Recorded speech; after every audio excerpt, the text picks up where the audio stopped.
आज के इस वीडियो में विद्यार्थी सीखेंगे। एक नया प्रश्न आपके सामने है। के किस मान के लिए दिए गए समीकरण का एक अद्वितीय हल है। यहाँ पर एक समीकरण युग्म दिया गया है और इसका हल जो तुमको बताया गया है अद्वितीय बताया गया है।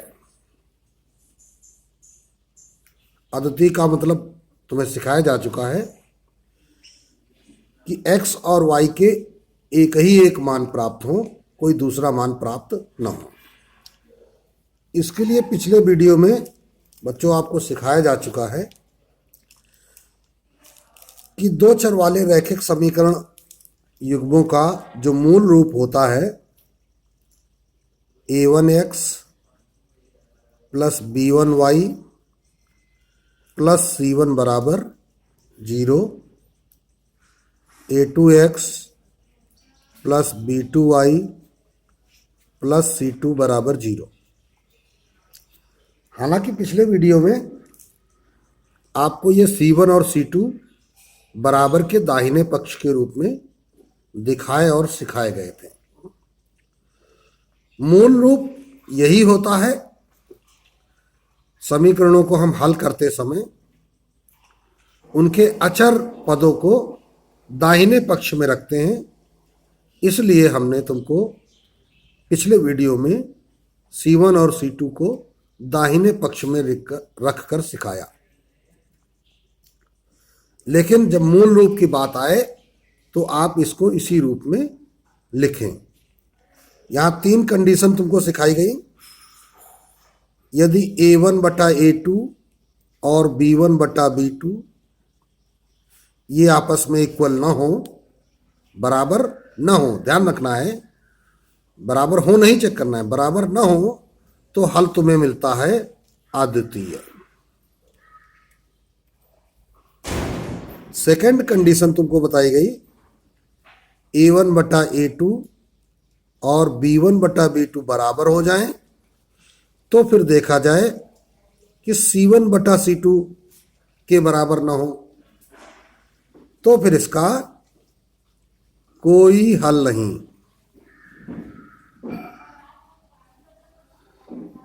थर्ड कंडीशन तुम्हें बताई गई कि a1 बटा a2 बराबर b1 बटा b2 बराबर c1 बटा c2, अर्थात तीनों बराबर हो जाएं तो ऐसी स्थिति में अनंततः अनेक हल, बहुत सारे हल, अनलिमिटेड हल प्राप्त होंगे। अब ये जो प्रश्न तुमको दिया गया है, यहां पर दिया गया है के का मान हमें ज्ञात करना है कब, जब हल कैसा हो, अद्वितीय हो, अर्थात फर्स्ट कंडीशन। ठीक, तो अब हम करेंगे क्या। यहां पर हमने देखा कि a1 बराबर के, b1 बराबर 2, c1 बराबर, अब यहां के हिसाब से अगर देखोगे तो ये c1 तुम्हारा जब ये 5 बाएं पक्ष में चला जाएगा तो माइनस में हो जाएगा, कह सकते हो -5। अगर c1 और c2 को तुम दाएं पक्ष में ही ले रहे हो तो तुम 5 भी लिख सकते हो। दोनों तरफ से कोई गलती नहीं होनी है क्योंकि जब हम c को बाएं पक्ष में लेंगे तो ये भी माइनस में होगा और ये भी माइनस में होगा, और c1 बटा c2 निकालते समय दोनों क्या हो जाएंगे, चिन्ह कट जाएंगे। a2 बराबर 3, b2 बराबर 2 और c2 बराबर -1। हालांकि अद्वितीय हल में हमें c1 बटा c2 की आवश्यकता ही नहीं है, तो फिर निकालते हैं। चूंकि समीकरण युग्म का हल कैसा है, अद्वितीय है। ये कौन बता रहा है, प्रश्न बता रहा है। इसलिए नियम क्या लगेगा कि A1/A2 is not equal to B1/B2। Value put up करेंगे, K/3 is not equal to 2/2। ये दो दो कैंसिल आउट, तिरछा गुणा करेंगे तो हमारे पास आ गया K is not equal to 3, और यही आपका उत्तर हो गया कि जब K की वैल्यू 3 के बराबर नहीं होगी तो फिर इस दिए गए समीकरण युग्म का हल एक अद्वितीय हल हमें प्राप्त होगा। अब आते हैं सेकंड कंडीशन का एक क्वेश्चन देख लेते हैं। क्या सेकंड कंडीशन है कि A1/A2 B1/B2 बराबर हो किंतु C1/C2 के बराबर न हो। तो यह प्रश्न विद्यार्थियों के सामने है।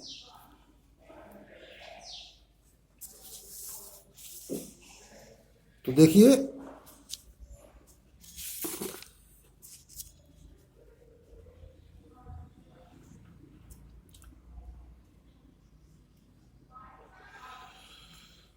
दिया गया है K के किस मान के लिए दिए गए समीकरण युग्म का कोई हल नहीं होगा। तो फिर वही काम क्या लिखेंगे, चूंकि यहां से हम हल स्टार्ट करते हैं। समीकरण युग्म का कोई हल नहीं है, इसलिए समीकरण युग्म के आप समीकरण नंबर कर लीजिए, फर्स्ट एंड सेकंड।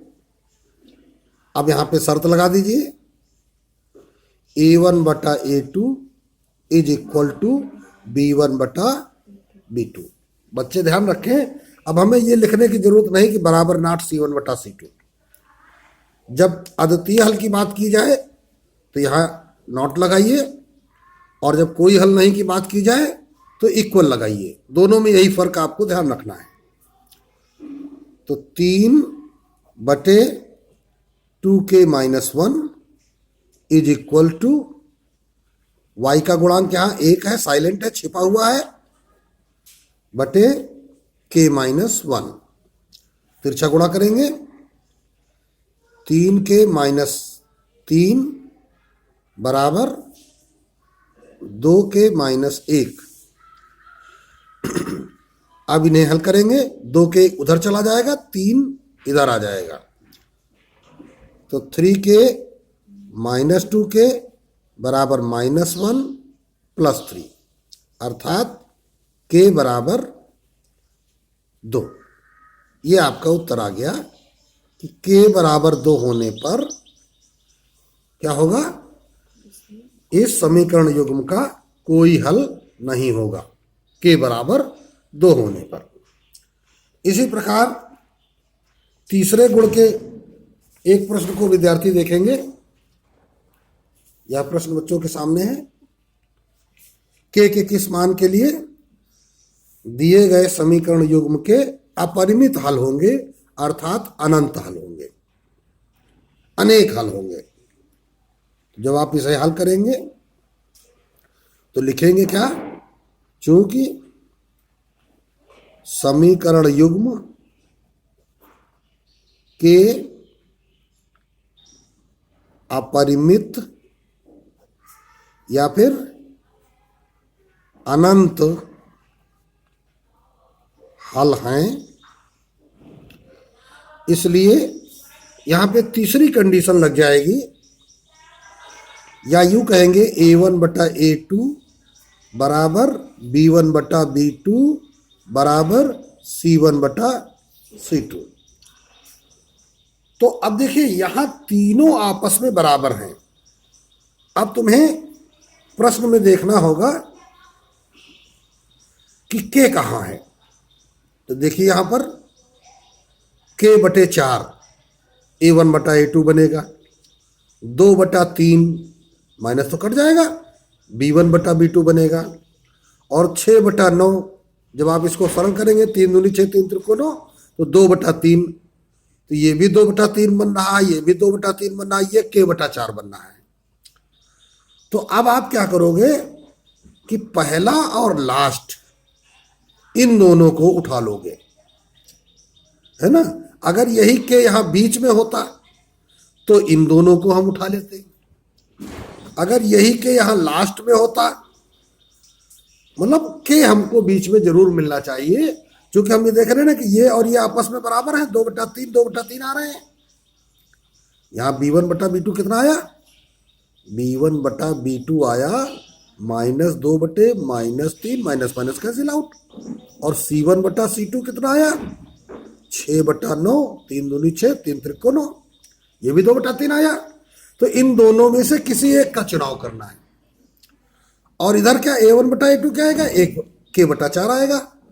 तो हमने लिखा k/4 बराबर कौन सा ले लिया इसमें, चाहे जो ले लो, 2/3। तो कितना हो गया 3k बराबर 8, तो k बराबर 8/3। और यही आपका आंसर हो गया कि k बराबर 8/3 होने पर उपरोक्त समीकरण युग्म, जिसकी नंबरिंग आपको कर लेनी चाहिए थी, समीकरण युग्म के अपरिमित हल होंगे, अर्थात अनंतः अनेक हल होंगे। तो इस प्रकार हमने देखा कि दो चर वाले रैखिक समीकरणों में जो हलों के प्रकार होते हैं, उन पर यदि हमें k का मान ज्ञात करना हो तो हम कैसे ज्ञात करेंगे।